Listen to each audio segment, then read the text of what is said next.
Vous êtes de plus en plus nombreux à nous suivre et à participer à l'évolution de la chaîne Afrique N24, et sincèrement nous tenions à vous en remercier. Nous lisons tous vos commentaires qui enrichissent le débat et vraiment nous vous demandons de nous soutenir, en aimant les vidéos pour une large diffusion, et pour continuer à avoir une ligne éditoriale indépendante, et vous proposer de nouvelles émissions toujours de plus en plus enrichissantes. Ne restons pas passifs, soyons actifs. Merci et à bientôt. Bonsoir l'Afrique, bonsoir le Togo, bonsoir les amis. Je suis Camus Ali, je suis Togolais de paix et de mer. Je suis allemand par adoption. Les amis, je suis avec beaucoup d'intérêt ce qui se passe au Sénégal. Et j'ai compris à quel point les moutons ou les chèvres, prenez tout ce que vous voulez, peuvent brouter ensemble sur un même pâturage, se retrouver dans un enclos ensemble. Mais à la fin, ils n'ont pas le même prix. Et le drame sénégalais vient de me le démontrer. Les amis, ce qui se passe au Sénégal actuellement s'est passé en 2005 au Togo. Ce qui se passe au Sénégal actuellement avec les coupures d'Internet s'est passé en 2010 au Togo. Ce qui se passe au Sénégal actuellement avec le silence complice de la communauté internationale s'est passé aussi en 2017 comme en 2020 au Togo. Sauf qu'au Sénégal, il y a comme si le monde entier était vent debout. Le peuple sénégalais peut se réjouir d'avoir l'humanité entière qui essaie de vouloir comprendre ce qui se passe dans ce pays. J'ai passé toute ma soirée d'hier à farfouiller sur toutes les chaînes de télévision du monde entier. CNN, Al Jazeera, Radio France, Radio Québec, télévision iranienne, télévision saoudienne, télévision indienne. Il n'y a pas un seul pays dans ce monde qui n'a pas repris le chaos et l'anarchie sur le sol sénégalais.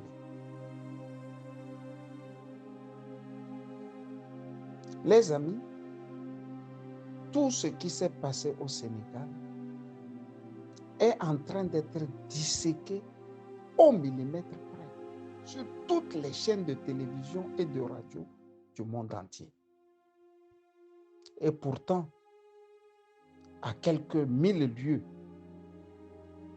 du Sénégal se trouve mon pays, le Togo, qui connaît chaque 5 ans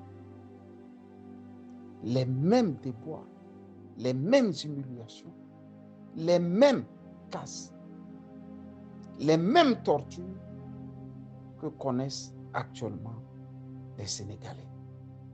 Je veux savoir pourquoi, quand il s'agit du Togo, il n'y a pas unanimité mondiale, planétaire. Ne sommes-nous pas des humains comme les Sénégalais? Un petit exemple. Partout On essaie de parler des troisièmes mandats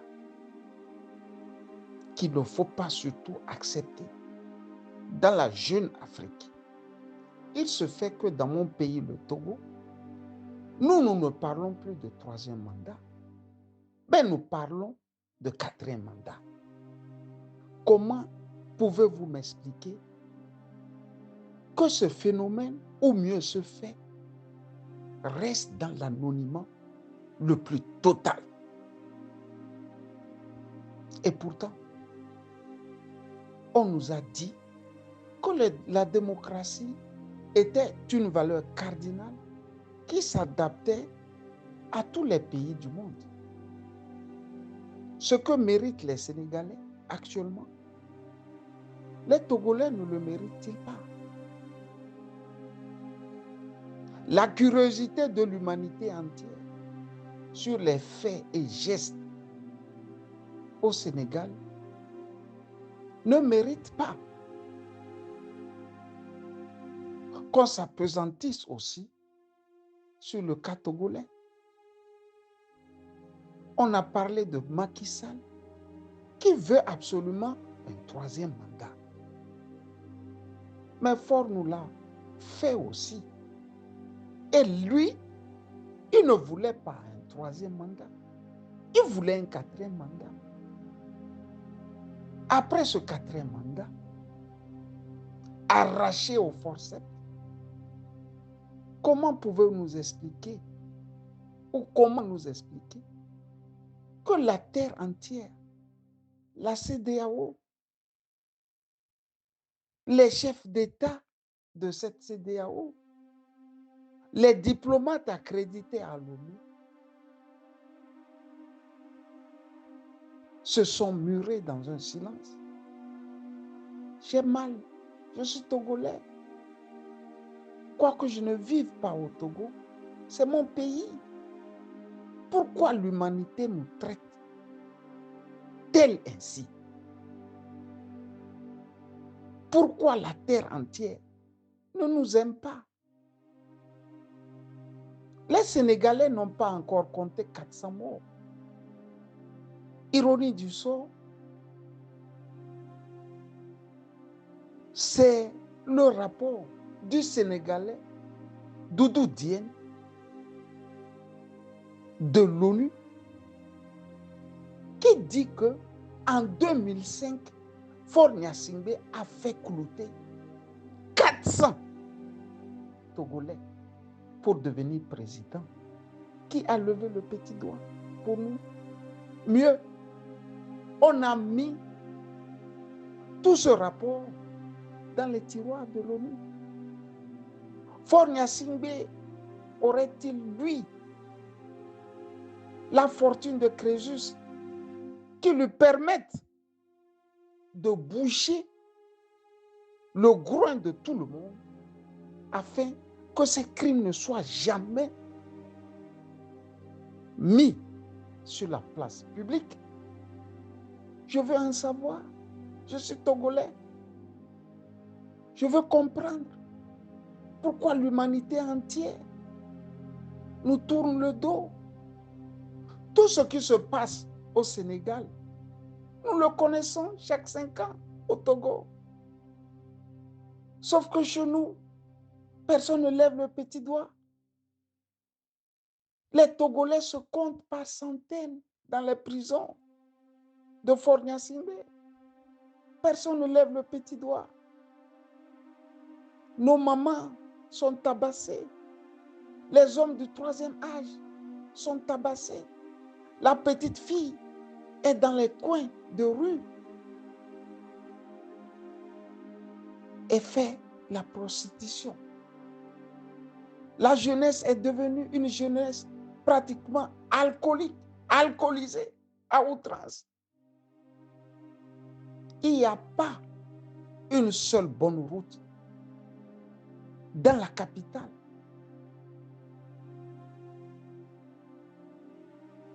Sommes-nous des pestiférés de la terre? Sommes-nous les damnés de la terre? Pour que l'Afrique oublie ce petit territoire appelé Togo, 56 600 km². Et pourtant, nous connaissons les pires brimades, les pires humiliations. Chez nous au Togo, depuis 56 ans, règne une seule famille, un seul nom, le nom Gnassingbé. Il y a comme si tout le monde nous a oubliés. C'est parfois, nous nous en rendons compte, que personne ne se rappelle qu'il y a un pays appelé Togo. Les journalistes volontiers, des chefs d'État qui font ou veulent les 3e mandats. Chez nous, il est au 4e mandat. Mais personne ne cite son nom. Pouvez-vous m'expliquer ce que le Togo a fait à la terre entière pour être traité ainsi? Pouvez-vous m'expliquer ce que les Togolais ont fait à la planète entière pour être oubliés? Qu'est-ce qu'il faut faire et nous n'avons pas fait? Qu'est-ce qu'il faut davantage faire et que les Sénégalais font plus que les Togolais pour que le monde entier se mette debout et en parle d'eux? J'ai voulu savoir. Je suis groggy. J'ai le cœur meurtri. Je me pose des questions. Je ne vis pas certes au Togo, mais mon pays reste et restera le Togo. Je veux comprendre. Aidez-moi à comprendre. Pourquoi la dictature des Gnassingbé, la plus longue, la plus brutale, la plus ignominieuse, semble donner parfois un fait qui nous amène à dire que l'humanité entière a finalement pris sur elle de décomplexer la barbarie togolaise. La régence togolaise sous les Gnassingbé est décomplexée. Ils ne se sentent plus humiliés. Ils s'assiedent à table avec les démocrates, mieux les soi-disant démocrates. Ils sont si décomplexés qu'ils ont amené journalistes, hommes politiques, hommes d'affaires, étudiants à ne plus s'intéresser au drame du Togo. J'ai voulu dire à l'humanité entière, sinon toute entière, de s'intéresser au Togo. Les Sénégalais ne valent pas plus que les Togolais. Ainsi, je peux vous dire, à l'heure où je vous fais cet élément, que tout Togolais, partout où il va être, devrait s'atteler à parler de lui, de son pays, sinon de son pays à lui, que de chercher à comprendre ce qui se passe dans les autres pays.